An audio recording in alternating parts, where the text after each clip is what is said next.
Hello friends, greetings from System 2 Trading, this is Satya Yanar. So in this video, I'm going to share some interesting thing about potential reserve. So the next few minutes are useful only if you're a trader who is planning to use potential reserve, and if you're looking in trying to see the settings of the potential reserve, how to tweak it, what exactly for you to use either in the same S22 system or in your own system. I think for rest of the traders, it may not be of much use. You can ignore this video.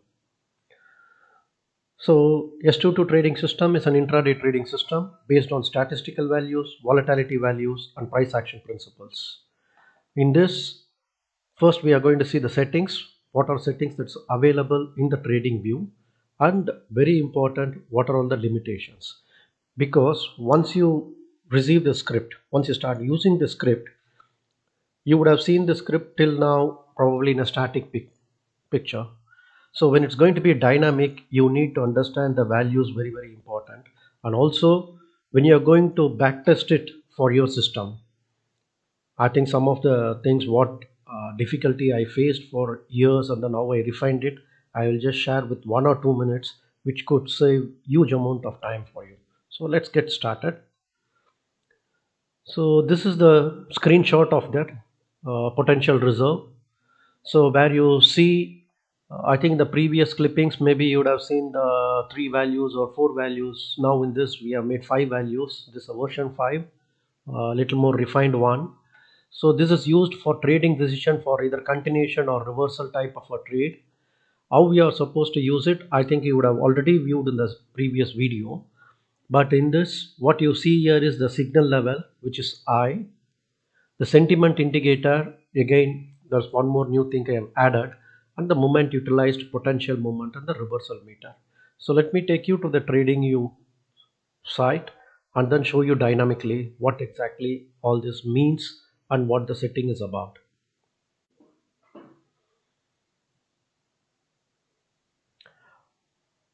Okay, now this is the TradingView screen, the current screen. It's a live one where first thing about the potential reserve is, let me go through the setting. So when you have the potential reserve, you will see that whether you want to see or don't see, you can click it, the eye icon. You will have the setting, you will have the source code, which will not be available to the users, and either you can ignore it or you can leave it like.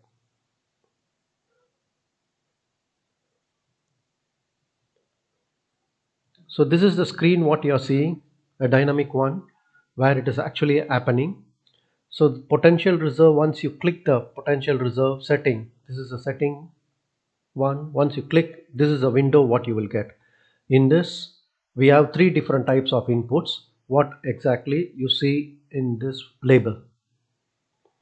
In the input 1, where maximum period, this is the most important. By default it is 225. What it means 225 is, it look back period is 225 candles, which is approximately around 3 days. If you are going to use a lower time frame or if you are going to use an higher time frame, then the look back period can be changed only in this. This script will not work more than 15-minute time frame. 16 minutes time frame from that it will not work. Even though I am planning to change it, as of now it's not possible. So once this is set, automatically all the values gets plotted here. So but this setting has to be manual, first one. And second is the signal high and signal level low. It's specifically for my system. So this is not automatic. So based on the signal what I get from other screeners, from the charting screeners and then as well as trading view screeners, I will be selecting as high, low. This one is decisive bull swing or decisive sell swing, based on 2 different type of system what I practice. This is before I document it every day to document it. So this is not automatic. Again to repeat, same way the sentiment indicator, which is the sentiment prevailing on that particular day, again whether it's a biased sentiment, unbiased sentiment, outlier day, or whether it's none, Again, it has to be selected manually.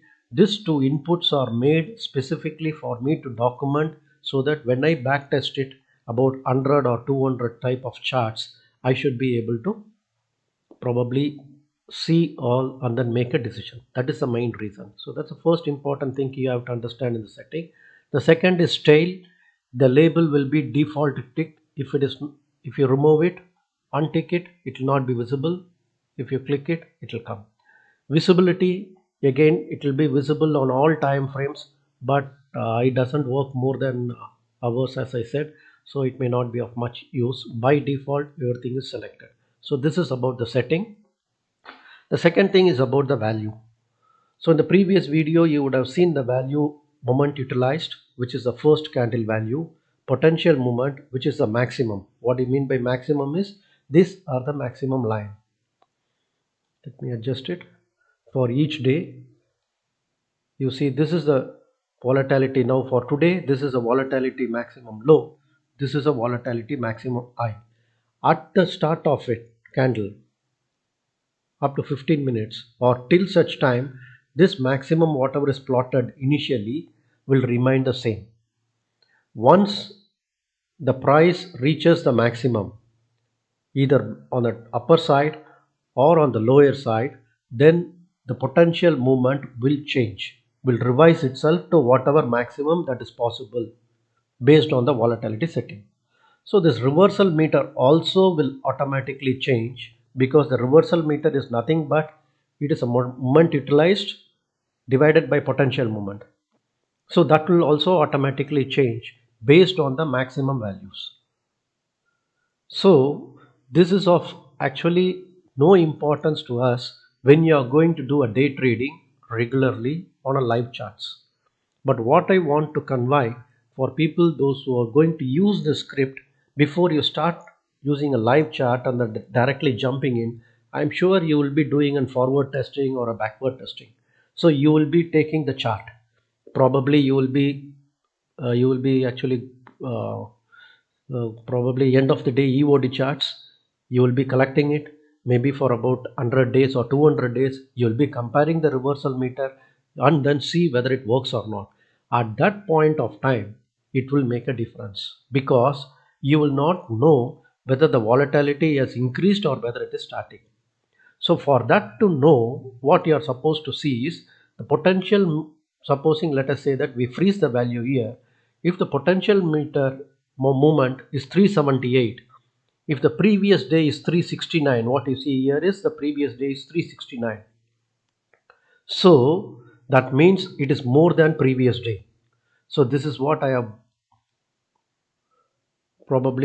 put the price level here. What you see here is there was a value 369 was the value earlier. The yellow line what you see was the potential movement previously, but which broke at a particular point of time. The moment it broke, it reversed itself to a 378.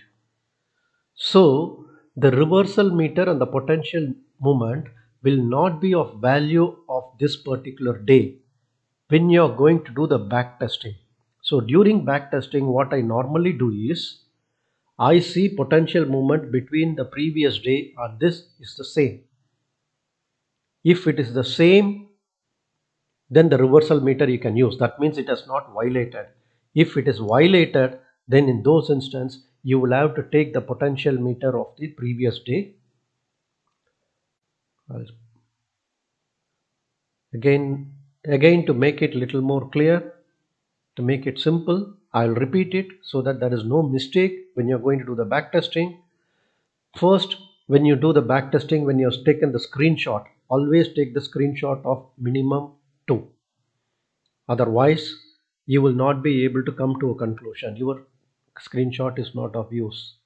And number 2, you see whether based on the previous potential movement, whether it is broken or whether it is not broken. If it is violated, if it is broken, then the potential movement what you see here is no more valid. In that case, to understand the reversal meter end of the day, then what you are supposed to do is you will have to make the potential movement of this 369 and then you will have to divide it by 232. Then you will get the potential reversal meter at the beginning of the first candle. Now in this case, probably I will do the calculation and see if there is going to be a 369. I'm just calculating it. 369 divided by, let's see, 232 points. It's already traveled, which means my potential meter is saying 1.59. Maybe I will show you so it is simple enough for you. So let me calculate it now. So what you see here is, let's, on the previous day, I think 369, because it has already moved. So when I want to do the back testing, so I want to know what was the potential meter at this point for me to take a decision either on a continuous trade or a reversal trade. As of now, it is showing 1.63. So to know the value at fifth minute of 5 minutes, then because this is a 5 minutes this one chart, that's why you need to tweak little bit for your own trading system if you're going to use it. 369, I'm just taking it arbitrarily, divided by 232, 232, which equals to 1.59. So what you see here is actually 1.63, but actually at that point of 9:20 it was 1.59 or 1.6. So that is the reason you need to understand this very clearly. Supposing if I put 378, let us say 378 divided by 232, it is 1.63. So 1.63 is the current reversal meter. So I hope you are able to understand this. So the current value, this is a reversal meter at the end of that particular session, at the end of this candle. Now the reversal meter is, so for a day trading, if you're going to continuously trade with this potential reserve, then it will be very precise. So my point of view is, my point what I want you to understand is, when you're going to do the back testing, since it will be a snapshot, it will be a screenshot, it will not be dynamic, you will be misled. So there is a possibility mistakes can occur. Based on that, your system logic may misfire. So I hope it is clear to you. The next one which I want you to show, because whenever I do the back testing, now let us say that I want to go to the September 1st to do the back testing to do the result. You will not get the potential reserve, because by the trading view, this one, because of calculation on the software or whatever it is, I'm not sure, you will not be able to get the value. So to get the value, supposing if I want the value of the first day September value, then you will have to go for the bar replay, and in the bar replay you jump on to the, use this jump on tool, so that you want to see the replay, you close it, all the rest of the things from the 2nd of September you close the value, you don't want it, so you want to see only till the 1st of September. So once you put till the 1 September 1st, then automatically you will get all the scripts value. S22 score also will come, you will also get the candle type, again it will come for, I think it comes approximately, I think around 2 months or so, if I'm right, approximately. But you can do the testing whatever it is. So whenever you want to do the back testing, when you feel that the indicator is not popped up, then automatically you need to actually go, and then you will have to close this jump to tool bar replay, then you will have to take the value for you to back test. So you see in this particular instance here, potential end of the day, because this day is closed. So when I see the potential meter, it is showing that moment utilized is 33.15, which was the first candle. Potential movement was 237.65. So I immediately look back, it is the same 237.65. So this reversal meter is perfect from the beginning of the day till the end of the day, 7.17, which says that you should have gone in for a continuation trade. But of course this was an indecisive bear, indecisive this one shorting opportunity, not a long, because of the type of candle. And in my system I don't trade this candle, but in your system if you're going to trade, you can take a decision based on this. So I hope the small clipping is useful to you, so there is no confusion. Yeah, the idea of this small clipping is so there is no confusion for you to do the back testing. And when you're going to do, if you're a learner like me who's want to be very, very precise, if you're going to have a good, great database, because I have a database for around 1800 charts before I started using this particular system. So same way, if you think you want to develop database for your system, I'm sure that you need to take the screenshot and then you need to do some lot of Excel work to come to a conclusion. So for that, you need to understand the systems precisely, how it's going to use the setting, how it's going to use, and you should understand the reversal meter. Thank you for your watching. I hope it was valuable to you. Bye bye. Happy trading.